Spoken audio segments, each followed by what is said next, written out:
remember that skit with Vicki Lawrence and Carol Burnett? You have to be old to remember it, but I'm old and I can remember it. And Vicki Lawrence was playing Mama again.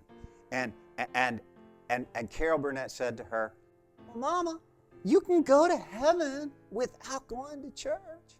And her mama replied, "Yeah, well, you can jump out of an airplane without a parachute too, but I don't recommend you try it."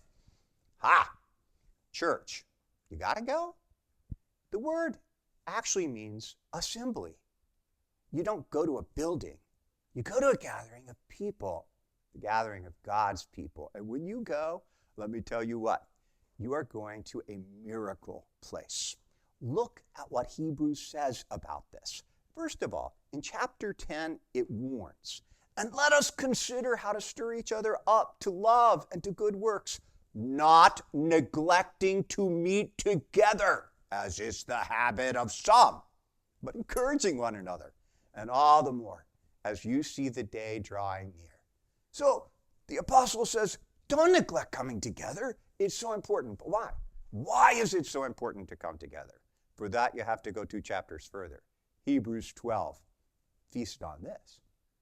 But you have come. When you come together as church, you have come to Mount Zion, to the city of the living God, to the heavenly Jerusalem, and to innumerable angels in festal gathering, and to the assembly of the firstborn who are enrolled in heaven, and to God, the judge of all, and to the spirits of the righteous made perfect, and to Jesus, the mediator of the new covenant, and to the sprinkled blood that speaks a better word than the blood of Abel.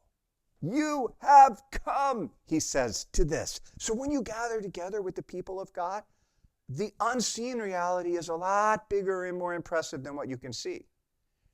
Every congregation is a mega church, because when the church gathers, she doesn't gather in pieces. She gathers together with the whole. So when you come together, the angels are there, and the apostles are there, and the martyrs are there, and your great-grandfather who believed in Jesus is there. And as weird as it may sound, your great-grandchildren, if the Lord doesn't come first, who would be born and believe in Jesus, they're there too. We're all assembled all together before the throne of the Lamb, where the sprinkled blood gives to us the gift of forgiveness of our sins. Every time we come together to church, we're actually coming together to heaven on earth, and it's our foretaste and pledge and promise from God that I'm going to bring you all the way home. So, we assemble not to do something for God.